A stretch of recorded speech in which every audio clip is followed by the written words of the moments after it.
Well, good afternoon, CPAC. You sound all wound up. Listen, I am so honored to be here with the patriots in the state of Florida, the free state of Florida. Listen, you could be in South Dakota, but I'll be honest with you, the temperatures are a little bit low in South Dakota right now in February. In fact, they're almost as low as Joe Biden's approval ratings.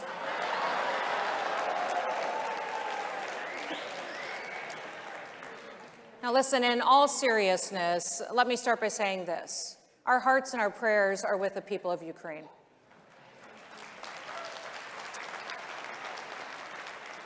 We're thinking of those families, their children, and the people who are being targeted right now. The hell of war has come to their country. And if we ever needed a reminder that leadership has consequences, that it matters, the last 48 hours have shown us what happens when America projects weakness.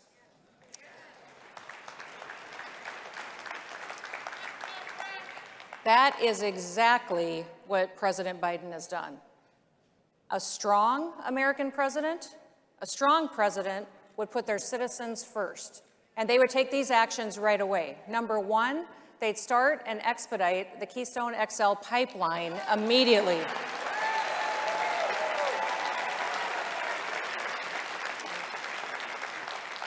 They'd reopen our federal lands for drilling and oil and natural gas exploration. They'd revoke the bans on oil and gas leases on the Outer Continental Shelf. They would sign an executive order to cut all the regulations on domestic energy production and its transport to American and European markets. They would immediately, a strong American president would work with European allies and partners to replace their supply of Russian oil supplies with American energy. And they would hit Putin right where it actually hurts by enacting heavy sanctions on the Russian energy sector. They'd lead NATO and other Western allies to cut Russia off from the Western economy, banking, financial systems, including SWIFT. If Joe Biden can't, or if he won't do these things, then he should resign.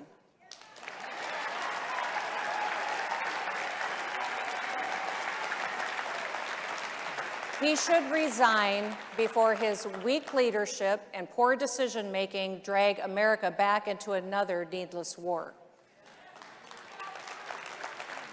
Now, that's just common sense.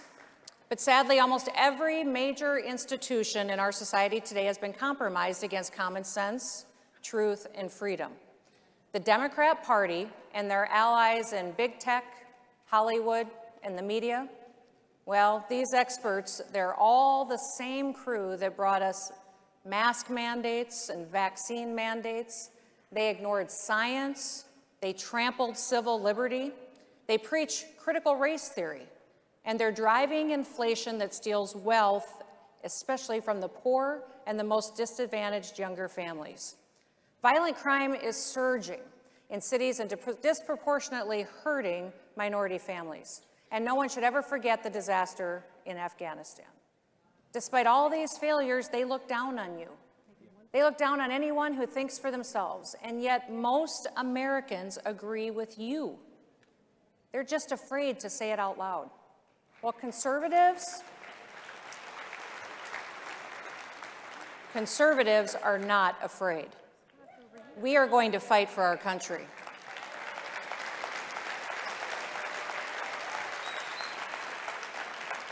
Now, we are not the first generation to face such a pivotal time. And that's why today I want to look at America, and I want to look at where we've been, where we are, and where we're going. First, where we've been. As conservatives, what do we want to conserve? What do we want to save and keep for our kids and our grandkids? We are saving and keeping the greatest country in human history.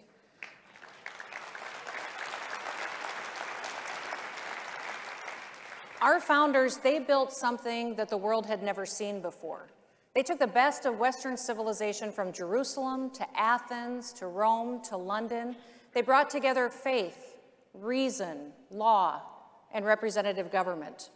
And in Philadelphia in 1787, they put all of that together to craft the Constitution of the United States of America.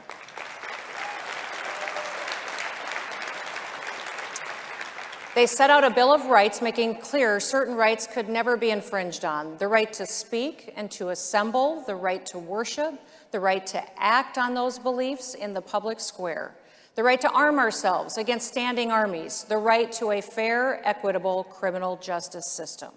They acknowledged that our rights come from the Creator, and free people honor their Creator when they exercise those rights to govern themselves wisely.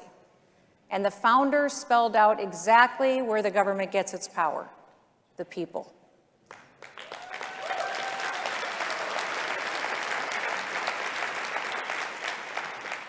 Read Federalist 49. The people are the only legitimate fountain of power. Sadly, today in 2022, every one of those rights is under attack. The American people are being coerced. When the National School Board Association works with the White House to get the FBI to identify parents as domestic terrorists for opposing critical race theory in their kids' schools, you've got big problems. If you haven't read up on the special counsel probe of the FBI investigation into President Trump's campaign, here is the Cliff Notes version. President Trump was right. The Clintons spied on him.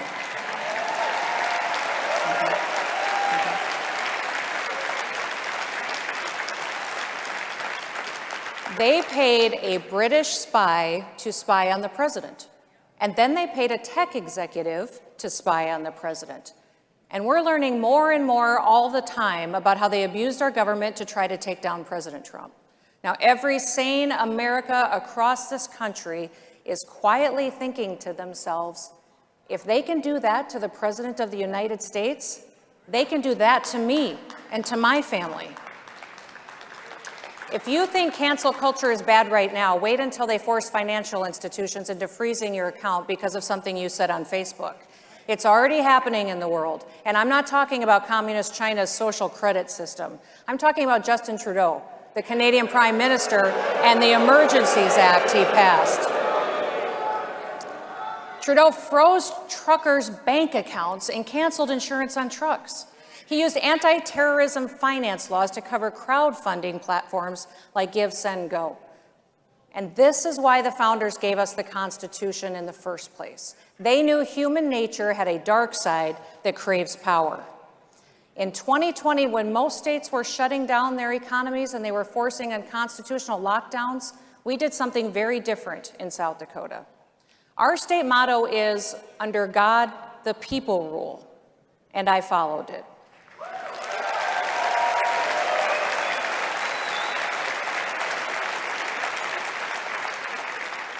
As governor, I believe that the best way to fight a danger in our country was through an informed and free American people who made decisions for themselves. I refused to use unconstitutional powers. We never issued mask mandates. We didn't mandate vaccines. We never kept anybody from going to church, and we kept kids in the classroom.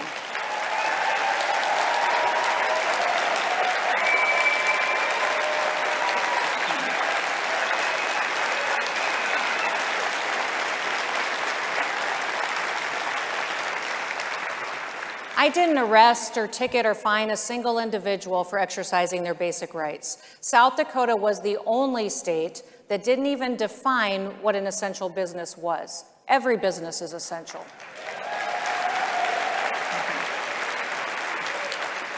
Looking around the world today, we see fundamental freedoms evaporating because of COVID lockdowns, but not in South Dakota. We drew a clear line, and the line between tyranny and freedom is getting more clear every day across our country. The left divides us based on our differences. Conservatives, we unite around our shared values.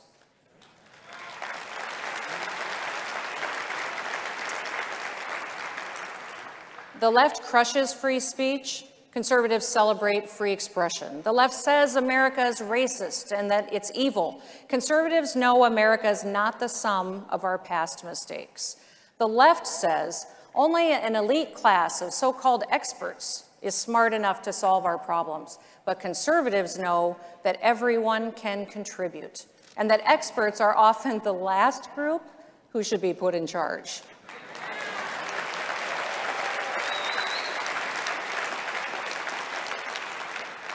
I want to tell you a brief story about a man who was not an expert, but he saved America at a crucial time in our history. In 1775 in Boston, there was approximately 11,000 British soldiers occupying the city during the Revolutionary War. Now, George Washington's ragtag army of Continentals surrounded them, but they were outnumbered and outgunned. The Americans carried only their personal muskets. They didn't have any cannons. They didn't have any ammunition. General Washington knew that as soon as the warmer weather would come, they'd be in trouble. Now, the British, they were going to break out of Boston when it warmed up, storm his position, and that they would end the Revolutionary War.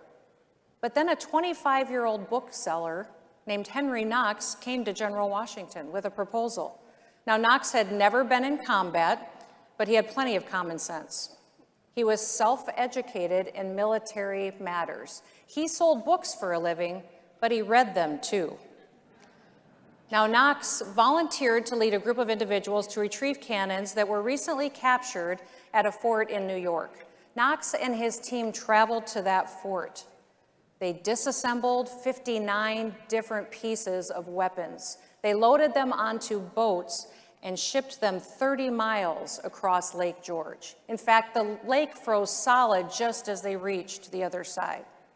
Next, they loaded these cannons up onto sleds. They hitched them up to oxen and dragged over 60 tons of artillery over 300 miles of frozen rivers and mountains. And they did it in less than 2 months. On St. Patrick's Day, 1776, with Knox's guns in place, General Washington and his troops forced the British to evacuate Boston, and America won the battle.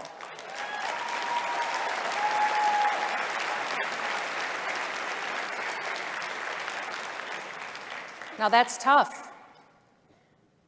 That's American grit. And that's the kind of thinking and doing that we need today. It's not easy, and it won't be overnight, but it is simple.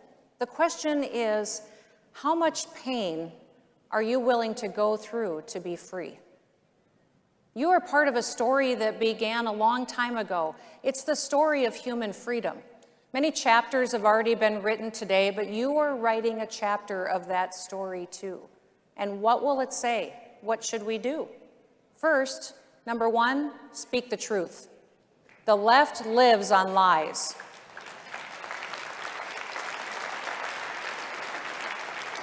It's part of their power to frighten people into falling in line. Take that power away.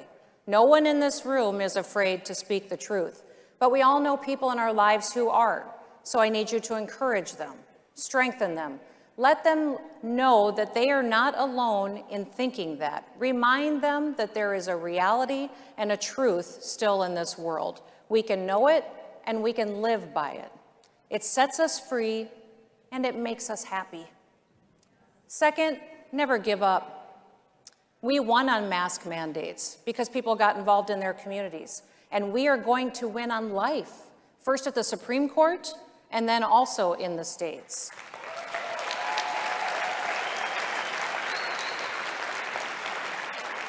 And when we do, it will be because thousands of ordinary people across our country simply said, enough. National politics starts on your street. It starts in your neighborhood. Get involved, lead. Find the best fighter that you can and have their back in the trenches. That's the beauty of federalism. Remember what we are fighting to conserve. When I served in Congress, I'd often walk past the National Archives, and there's an inscription on the outside of the building that says this: The glory and romance of our history are here preserved in the chronicles of those who conceived and built the structure of our nation. Think about those words. Glory, romance. The left never talks about such things. They don't even know what they are. We should talk about them more. There is an old strength to our national character. We have it as Americans. Remembering the strength and calling it forth once again, that is our calling. It is our duty. We have inherited the greatest legacy of freedom in human history, and we have to fight to hold on to it. And we have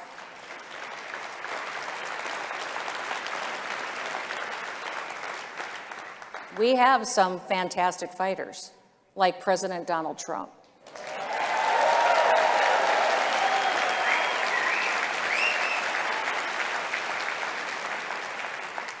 But he's not alone. The American people are on our side. We will win if we remember what we are conserving, if we keep relentlessly focused on defending freedom, and if we never give up. Thank you so much today for allowing me to be with you. May God bless you, and may God bless the United States of America.